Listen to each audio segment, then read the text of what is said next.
Hello guys. मैं doctor नवीन Kumar Navita classes में आप सभी साथियों का फिर से स्वागत करता हूं। हमारी जो इंडियन पॉलिटी एंड कॉन्स्टिट्यूशन की एक 1500 प्लस बिट्स और एमसीक्यू जो हमने एक मैराथन स्टार्ट की थी, उसका हमारा जो आज थर्ड पार्ट है, उसमें जो हमारे एमसीक्यूज़ हैं, जो इम्पोर्टेंट एमसीक्यूज़ जो हम प्रीवियस ईयर में आए हुए हैं या जो फर्दर एग्जामिनेशन है कमिंग जो मंथ्स में एग्जामिनेशन आने वाले हैं, चाहे वो एसएससी का है, चाहे वो एचएसएससी का है, एचपीएससी का है, या यूपीपीसीएस का है, हरियाणा पीसीएस का है, यूपीपी या फिर यूपीएससी का एग्ज़ाम है। तो किसी भी स्टेट एग्जामिनेशन में पॉलिटी का जो सेक्शन है वो बहुत इम्पोर्टेंट होता है। 15 से 20 क्वेश्चन आपके पॉलिटी के सेक्शन से आते हैं और इसकी कवरेज आप लोगों के लिए बहुत इम्पोर्टेंट हो जाती है, क्योंकि पॉलिटी का सेक्शन ये बोला जाता है, मैंने जो एस्पायरेंट्स प्रिपरेशन करते हैं, जिस कैंडिडेट का पॉलिटी का सेक्शन मजबूत है तो डेफिनेटली वो इंटरव्यू में भी कहीं ना कहीं अपने मार्क्स को बढ़ाने का काम कर सकता है। तो हम जो पॉलिटी के इस सेक्शन में जो हमारी लास्ट वीडियो थी, उसमें हम 74 क्वेश्चन तक कवर कर चुके हैं, 74, 75 और 76। आज हम स्टार्ट करेंगे 77th जो क्वेश्चन है। जो इंडियन कॉन्स्टिट्यूशन है उसकी जो फ्रेमिंग है उसी के रिलेटेड, और जो प्रेम्बल है उसमें क्या क्या चीज़ें हैं वो हम कवर कर रहे थे। इसमें देखिए इम्पोर्टेंट चीज़ क्या है कि जो डेट्स हैं, इंडियन पॉलिटी में जो डेट्स हैं या फिर कोई फैक्ट्स है बहुत इम्पोर्टेंट है, वो बार बार एग्ज़ाम में पूछा जाता है और क्वेश्चन की जो फ्रेमिंग है वो चेंज कर दी जाती है। जैसे Indian constitution came into force, वो ऑलरेडी हम डिस्कस कर चुके हैं 26 जनवरी को। 26 जनवरी 1950 को हमारा जो संविधान है वो लागू हो गया था, और इसी दिन हम क्या मनाते हैं, रिपब्लिक डे मनाते हैं।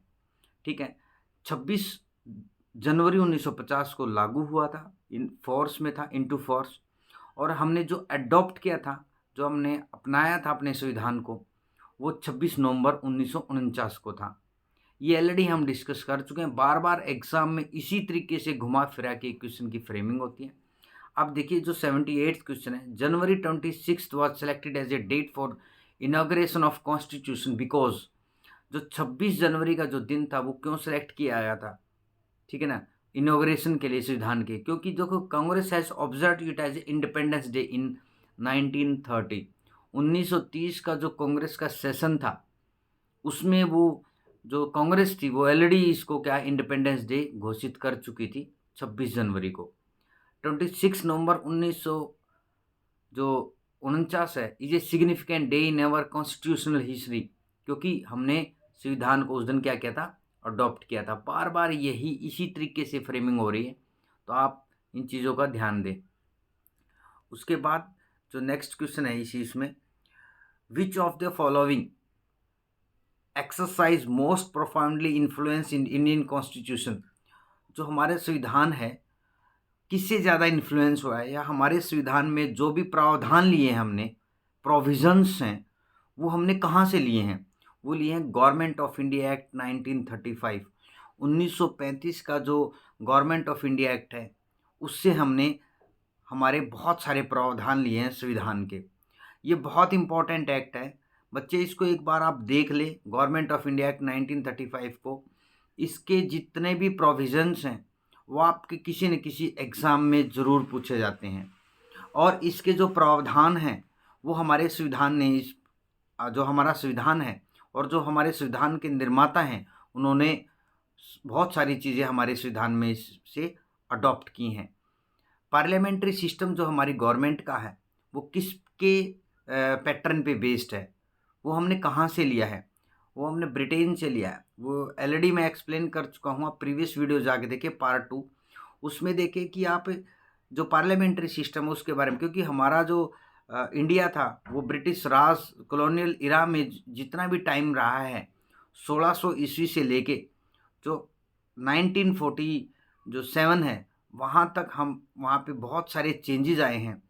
चाहे वो आपका रेगुलेटिंग एक्ट हो, पिट्स एक्ट हो, चाहे आपका गवर्नमेंट ऑफ इंडिया एक्ट हो या इंडियन काउंसिल एक्ट हो, तो उनमें जो जो भी धीरे धीरे एडमिनिस्ट्रेशन सिस्टम में चेंज आ रहे थे वो हम ईजी से वो उसको अडॉप्ट कर रहे थे, और ये पार्लियामेंट्री सिस्टम हमारा रेडी हुआ था। To whom does the people of India give the constitution. हाँ जी, ये वो क्वेश्चन में ये है कि जो भारत के लोग हैं उन्होंने संविधान को किसको दिया? अपने आप को दिया। हम प्रेम्बल में देखें, प्रस्तावना पत्र में हम ये देखते हैं, कोई भी बुक्स का जो फर्स्ट पेज होता है वो प्रेम्बल प्रस्तावना पत्र में लिखा था, we the people of India having solemnly resolve to constitute our constitution. हम ये बोलते हैं हम भारत के लोग, उसमें लिखा हुआ है हम भारत के लोग, मतलब भारत के लोग हैं तो हम अपने आप से ही हमने अपना संविधान तैयार किया है और हम अपने आप को ही उसको सौंपते हैं। Now the beginning word we का मतलब क्या है? जो वी वर्ड है, we the people of India, हम भारत, ये है यहाँ पे, उसका मतलब है सिटीजन, ऑल द सिटीजन। चाहे वो सिटीजन आपके हमारी जो जनरेशन्स हैं जा चुकी हैं और कमिंग जनरेशन है, तो वो हमेशा क्या बोलेंगी? We the people of India. ऐसा कोई स्पेसिफिक नहीं है कि जो लोग संविधान सभा में थे उन्होंने अपना नाम दिया हो प्रेम्बल में या संविधान में, नहीं। उन्होंने प्रेम्बल में ये दर्शाया, we the people of India, the coming generation will also, उसके ऊपर डिपेंड रहेंगे यार, और कमिंग जनरेशन भी अपने आप को ये कह पाएंगी, we the people of India. ठीक है, ये ध्यान रखें इस चीज़ का। उसके बाद जो नेक्स्ट है इसी में, the important test to identify the basic feature. Basic feature को आइडेंटिफाई करने के लिए कौन सा टेस्ट है? प्रियम्बल है। आप देखें प्रियम्बल में बहुत सारी चीज़ें बेसिक्स हैं, चाहे आपका जस्टिस पे बात की गई है, इक्वलिटी पे बात की है, आपकी लिबर्टी पे बात की गई है, फ्रेटर्निटी पे बात की गई है, आपकी डेमोक्रेटिक सिस्टम पे बात की गई है, आपकी सेकुलरिज्म पे बात की गई है, सोसाइटी पे बात की गई है, यूनिटी एंड इंटीग्रिटी पे बात की गई। आप देखिए प्रियम्बल जो एक पेज का आपको दिखाई देता है उसमें कितनी चीज़ें समाई हुई हैं। जस्टिस कहाँ, कैसे, किस टाइप का? Social, economic, political, liberty of thought, belief, expression, worship. ठीक है, आपका फिर फ्रेटर्निटी, भाईचारा, यूनिटी एंड इंटेग्रिटी पे बात की गई है प्रेम्बल में। तो प्रेम्बल अपने आप में ही एक क्या है? इम्पोर्टेंट टेस्ट है हमारे बेसिक फीचर्स का, हमारे संविधान के बेसिक ढांचा जिसको बोलते हैं हम, उसका एक टेस्ट है। जो प्रेम्बल है उसी में जो मैंने अभी डिस्कस किया, preamble to the constitution contains, जो प्रेम्बल है उसमें क्या क्या चीज़ें हैं? फ्रेटर्निटी है, डेमोक्रेटिक है, सॉवरेनिटी है, सोशलिस्ट है, सेकुलर है, यूनिटी है, इंटेग्रिटी है, इन सब पे बात की है। जस्टिस है, लिबर्टी है, और आपकी इक्वलिटी है, इन सब पे बात की गई है। तो प्रियम्बल को आप एक बार देखें और उसको समझने की कोशिश करें।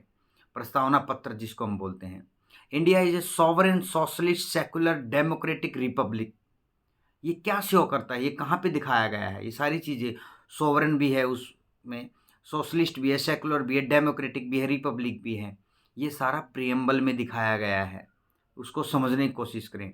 प्रियम्बल क्या शो करता है? सोशलिस्ट, सेकुलर, डेमोक्रेटिक, रिपब्लिक, सारी चीज़ें शो करता है हमारा जो प्रियम्बल है। तो इस जो हमारा 87 क्वेश्चन है, हमने प्रेम्बल से रिलेटेड काफ़ी इन्फॉर्मेशन इसमें दी गई है। बार बार यही चीज़ें आती हैं। प्रेम्बल को सिर्फ आज तक एक ही बार संविधान का संशोधन हुआ है और उसको संशोधित किया गया है, वो है 42nd अमेंडमेंट एक्ट 1976। 42वां संविधान का जो संशोधन हुआ था 1976 में, उस सिर्फ वही उसमें प्रेम्बल को अमेंडमेंट किया गया था, जिसको संशोधन बोलते हैं। ठीक है, फ्रेटर्निटी का क्या मीनिंग है प्रेम्बल में? स्पिरिट ऑफ ब्रदरहुड, भाईचारे की भावना। सोशलिस्ट सेकुलर वर्ड कब ऐड किया गया? सोशलिस्ट, सेकुलर एंड इंटेग्रिटी, ये जो 3 वर्ड हैं, socialist, secular and integrity, is added by the 42nd amendment act 1976।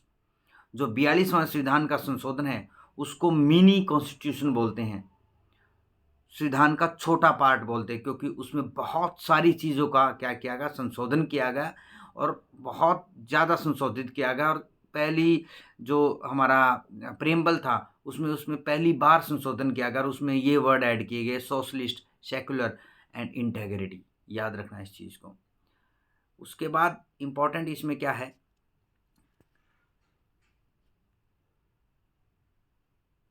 अब बात करते हैं हम रिपब्लिक की। रिपब्लिक का मीनिंग क्या होता है?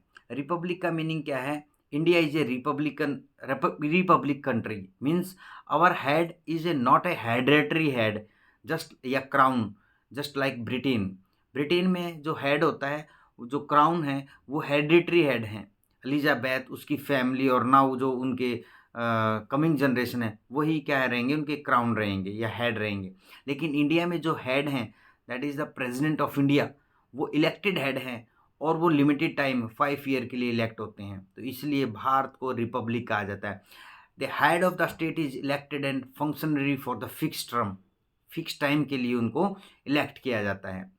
हम जो ये वीडियो में डिस्कशन कर रहे हैं, जो हमारी मैराथन क्लास है पॉलिटी के लिए, हम सिर्फ टू द पॉइंट बात करते हैं ताकि आप लोगों तक ये इन्फॉर्मेशन डिसेमिनेट हो।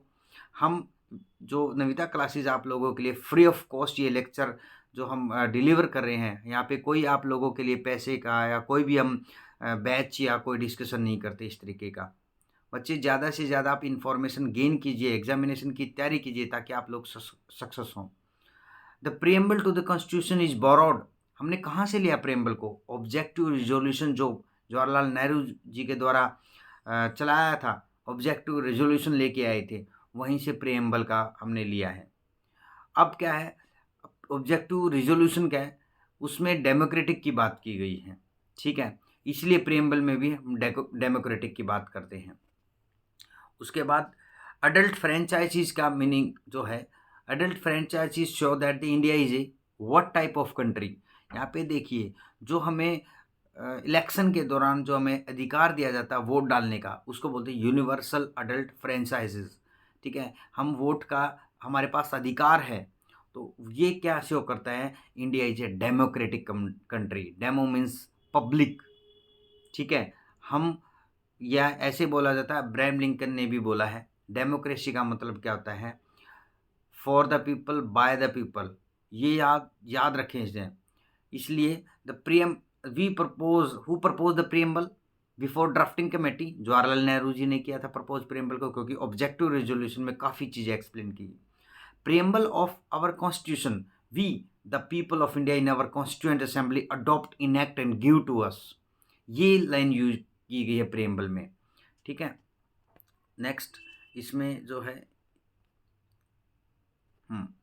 The idea of social economic political justice, SEP, मैं बोलता हूँ इसको SEP, social justice, economic justice and political justice. कहाँ से लिया हमने, किस रिवोल्यूशन से लिया? फ्रेंच रिवोल्यूशन से लिया। Concept of equality and fraternity, equality और भाईचारे की जो समानता और भाईचारे की जो कंसेप्ट है, वो हमने कहाँ से लिया? रशियन रिवोल्यूशन से लिया है। अब इम्पोर्टेंट चीज़ में क्या है, which one of the following is not treated as a part of constitution.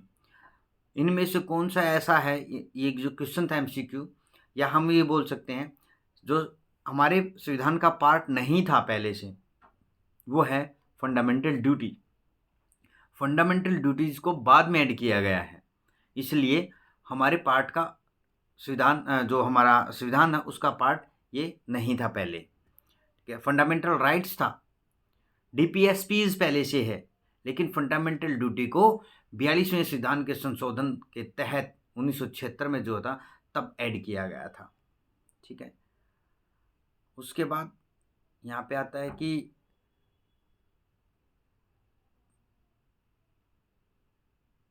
Modern state जो है, जो मॉडर्न स्टेट आप देख रहे हैं, जनरली कंसीडर किस चीज़ को कंसीडर करते हैं? वेलफेयर स्टेट है।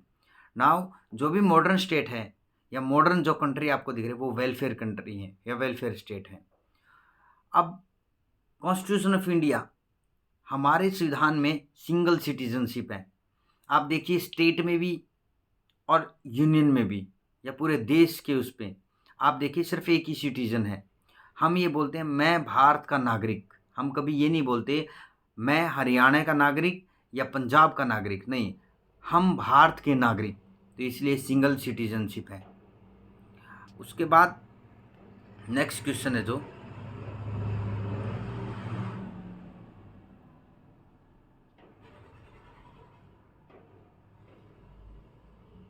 अब यहाँ पे जो है according to the act of 1858 territory was divided into 1800 जो एक्ट था 1858 का, उसके तहत जो टेरिटरी डिवाइड हुई थी वो प्रोविंसेस में डिवाइड हुई थी। 11 प्रोविंसेस थे, 11, याद रखना इस चीज़ को। अब Morley Minto reform Indian council act किस तहत के लिए इम्प्लीमेंट हुआ था? मोरले मिंटो रिफॉर्म आया था ना, तो वो इंडियन काउंसिल एक्ट था 1909 का। उसके बाद जो एक एक्ट आया, हर 10 साल बाद एक्ट आ रहे थे, 1909 का आया, 1919 का आया और फिर 1935 का आया। ठीक है, जो ये एक्ट आ रहे थे 1919 के एक्ट को क्या बोला गया? Montagu Chelmsford reform act. ये याद रखना, क्योंकि जो चैम्सफोर्ड थे उस टाइम पे वो क्या थे? वो जो गवर्नर जनरल ऑफ इंडिया या वायसराय बोला जाता था, वो भारत के उस टाइम पे वायसराय थे, और जो मोंटेगू थे वो सेक्रेटरी ऑफ स्टेट थे उस टाइम पे। ठीक है, under which of the following act was provincial autonomy introduce? एक एक्ट है भारत का उस टाइम पे ब्रिटिश राज में, जिस टाइम पे प्रोविंशियल ऑटोनॉमी इंट्रोड्यूस की गई, वो था गवर्नमेंट ऑफ इंडिया एक्ट 1935।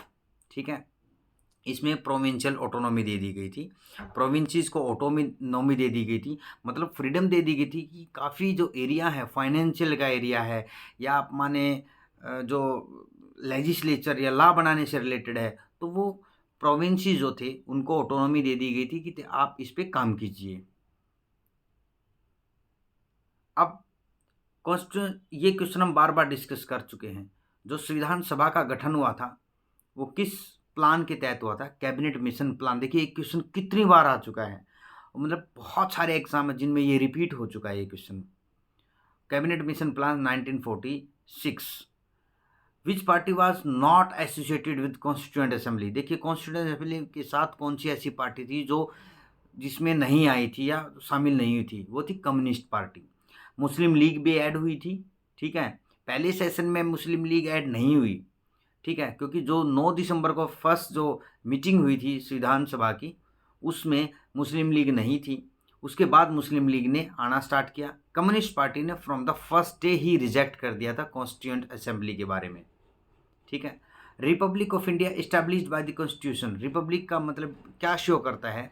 इसे Republic means it's a sovereign, मतलब किसी की प्रभुसत्ता नहीं है यहाँ पे। सोशलिस्ट है, सामाजिक है, सेकुलर है, धर्मनिरपेक्ष है। ये Republic of India establish by the constitution is sovereign है, जो भारत रिपब्लिक है। गणतंत्र जो है, भारत जो गणतंत्र है उसमें सॉवरेनिटी है, सोशलिस्ट है एंड सेकुलर है। ये याद रखना आप इसको।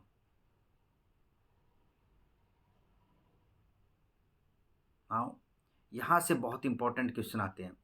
पूर्ण स्वराज जो थी वो गोल रखा था कांग्रेस ने 1929 में। वो कौन सा सेशन था? किस सेशन में पूर्ण स्वराज की डिमांड रखी गई थी? वो था लाहौर का सेशन। लाहौर सेशन 1929 में हुआ था, और उसमें पूर्ण स्वराज जो वर्ड आया था, पूर्ण स्वराज, इंडिपेंडेंस जिसको बोलते हैं, वो कांग्रेस का एक गोल था। हमारा जो संविधान है किस चीज़ को मनाही करता है? अनटचेबिलिटी को। ठीक है, छुआछूत को वो मनाही करता है। जो कॉन्स्टिट्यूशन है declare India as a republic, कब उसने डिक्लेयर किया कि भारत एक गणतंत्र है? 26 जनवरी 1950 को। ठीक है, अब्राहम लिंकन जी ने डेमोक्रेसी का एक डेफिनेशन दी। वो क्या है? Government of people, by the people, for the people. आप इसको कैसे याद रखेंगे? ऑफ पहले, बाय बीच में, फॉर बाद में। गवर्नमेंट ऑफ पीपल बिकॉज जो लोग हैं वो वोट देते हैं, अपने प्रतिनिधि को सिलेक्ट करते हैं, ऑफ द पीपल, और वो प्रतिनिधि उनके लिए काम करते हैं। Bye the people and for the people, क्योंकि लोग वोट करते हैं, और जो प्रतिनिधि सिलेक्ट होते हैं वो लोगों की सेवा के लिए, ठीक है, देश चलाने के लिए काम करते हैं। तो इसलिए अब्राहम लिंकन जी ने एक वर्ड यूज किया, मीनिंग दिया डेमोक्रेसी को, government of the people, by the people and for the people. ठीक है, उसके बाद जो हमारा कॉन्स्टिट्यूशन है, हमने अमेरिका से क्या क्या चीज़ें ली? Which one of the following feature are borrowed from the by the framer? जो हमारे फ्रेमर थे, हमारे जो निर्माता थे संविधान के, उन्होंने अमेरिका यूएस के कॉन्स्टिट्यूशन से क्या क्या लिया? रिमूवल ऑफ जजेस ऑफ सुप्रीम कोर्ट, सही बात है, बहुत इंपॉर्टेंट पॉइंट है।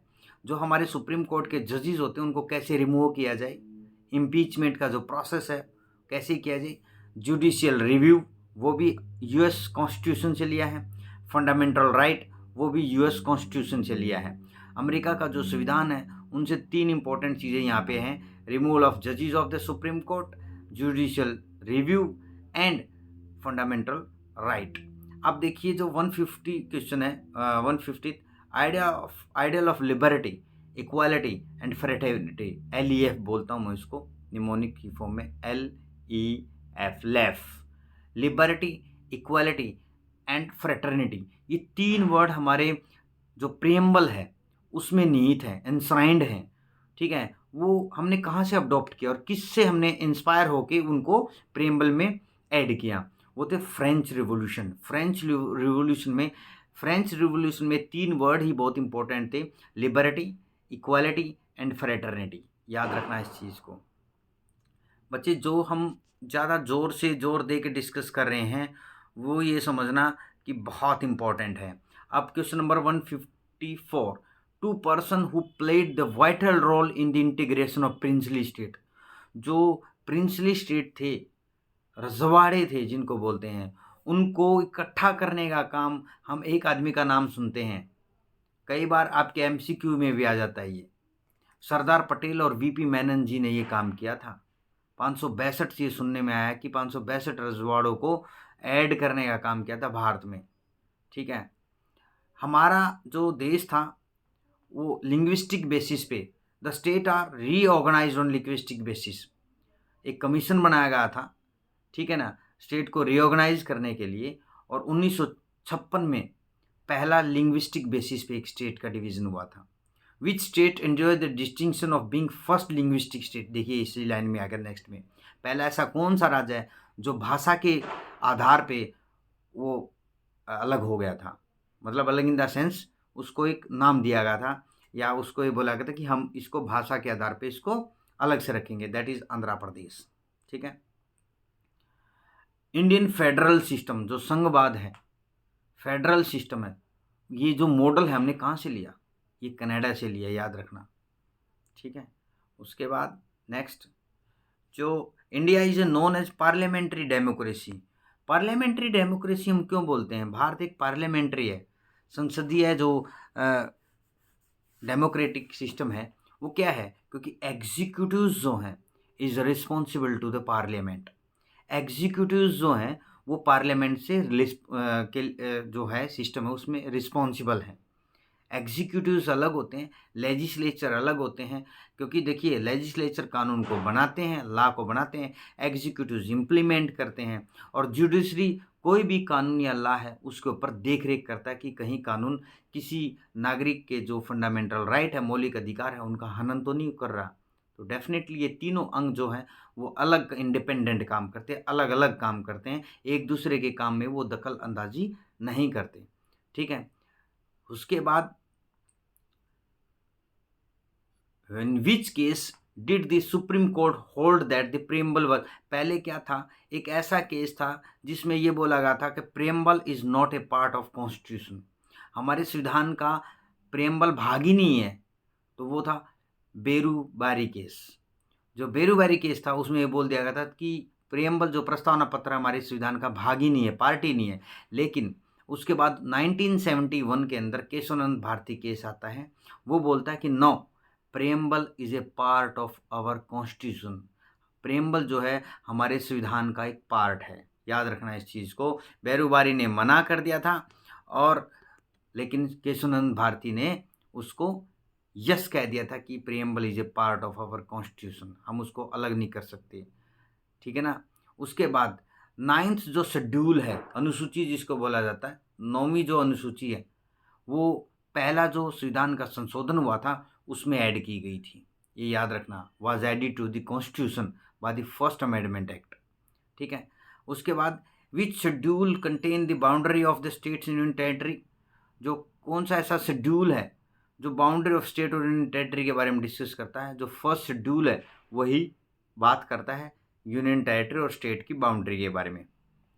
ये दोनों शेड्यूल जो हैं, ये आप ध्यान रखना, जो काफ़ी क्वेश्चन काफ़ी एग्जाम में पूछे जाते हैं। Detail of salary allowances of president, vice president, speaker, जजेस and Supreme Court are provided in schedule.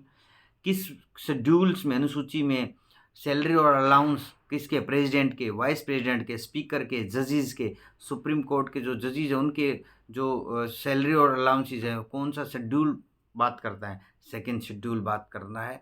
इसके बारे में याद रखना है इस चीज़ को। Next, which schedule give the detail regarding this subject including 3 list. 3 list हैं, ठीक है। पहली सेंट्रल यूनियन लिस्ट बोलते हैं, दूसरी स्टेट लिस्ट एंड तीसरी कंकरेंट समवर्ती सूची। राज्य सूची, संघ सूची, राज्य सूची एंड समवर्ती सूची, ये 7वें जो हमारा शेड्यूल है, अनुसूची है, उसमें रखी गई हैं। 7th जो शेड्यूल है, 7वां जो अनुसूची है। Indian constitution there are 3 list, ये आ गया देखिए, यूनियन, संघ, राज्य, स्टेट एंड करंट समवर्ती सूची। अब उसके बाद आता है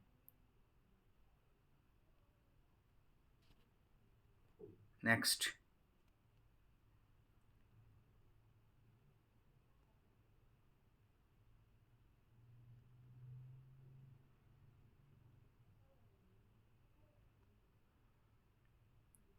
यहां से करते हैं। Under the parliamentary system 181, under the parliamentary system, देखिए जो क्वेश्चन हम स्किप कर रहे हैं वो अननेसेसरी हैं, मतलब उनका कोई यूटिलाइज, जैसे आर्टिकल 370 है, जम्मू कश्मीर है, जम्मू कश्मीर का जो संविधान है, अब वो क्योंकि आर्टिकल 370 अबोलिश कर दिया गया तो उस पर डिस्कशन करना हमारा बनता भी नहीं है।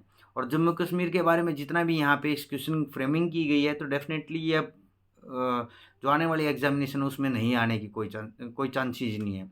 Under the parliamentary system of government, cabinet is a whole responsible to the legislature, क्योंकि एग्जीक्यूटिव्स है ना, अभी हमने लास्ट जो क्वेश्चन था उसमें क्या था, executive is responsible to the legislature या पार्लियामेंट, तो वही तो है। कैबिनेट क्या है, एग्जीक्यूटिव्स हैं, तो as a whole is responsible to the legislature.